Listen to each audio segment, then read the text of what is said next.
पंडित गौरीशंकर आचार्य तैल चित्र उन्मोचन गंजाम जिला संस्कृति कार्यालय संग्रहालय रखागला। खलिकोट माटीर गौरव पंडित श्री गौरी शंकर आचार्य तैल चित्र को जिला संस्कृति विभाग कार्यालय संग्रहालय स्थान पाई। आज जिला संस्कृति विभाग कार्यालय संग्रहालय परिसर में डॉक्टर एपीजे अब्दुल कलाम जन कल्याण चैरिटेबल ट्रस्ट सभापति तथा समाजसेवी पूर्णचंद्र बेरा सभापति खलिकोट निवासी स्वर्गत पंडित गौरीशंकर आचार्य तैल चित्र उन्मोचन सह तांकरी जीवनी कहानी उपरे स्मृतिचारण सभा आयोजन होता। एथिरे मुख्य अतिथि जिला संस्कृति अधिकारी आदित्य आचार्य जोगदे प्रदीप प्रज्वलन करने सह महापुरुष तथा पंडित गौरीशंकर आचार्य तैल चित्र उन्मोचन करथिले।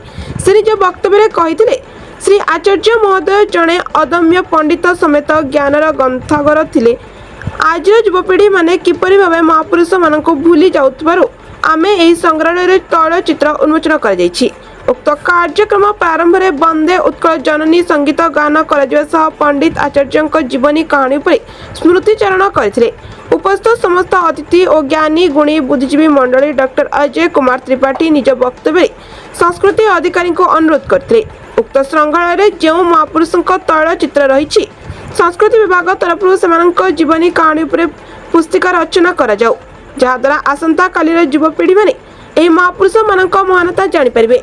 एवं डॉक्टर एपीजे अब्दुल कलाम जन कल्याण चैरिटेबल ट्रस्ट सभापति पूर्णचंद्र बेरा और उपदेष्टा राजेंद्र प्रसाद रथ निज वक्तव्य खलिकोट पाठागार उपरे उपदेष्टा राजेंद्र प्रसाद रथ निज वक्तव्य खलिकोट पाठागार उपर महला को एनएससी किंबा संस्कृति विभाग को हस्तांतर करिले। खलिकोटवासी उपकृत हेबे बोली मत पोषण करथिले। सभा अंतिम पर्यायर डॉक्टर एपीजे अब्दुल कलाम जन कल्याण चैरिटेबल ट्रस्ट पक्षर प्रस्तुत होइतिबा मो गुरु शब्द को व्याख्या करी स्मृति श्रद्धा पुस्तक उपस्थित समस्त व्यक्ति विशेष को प्रदान कर जायतिला।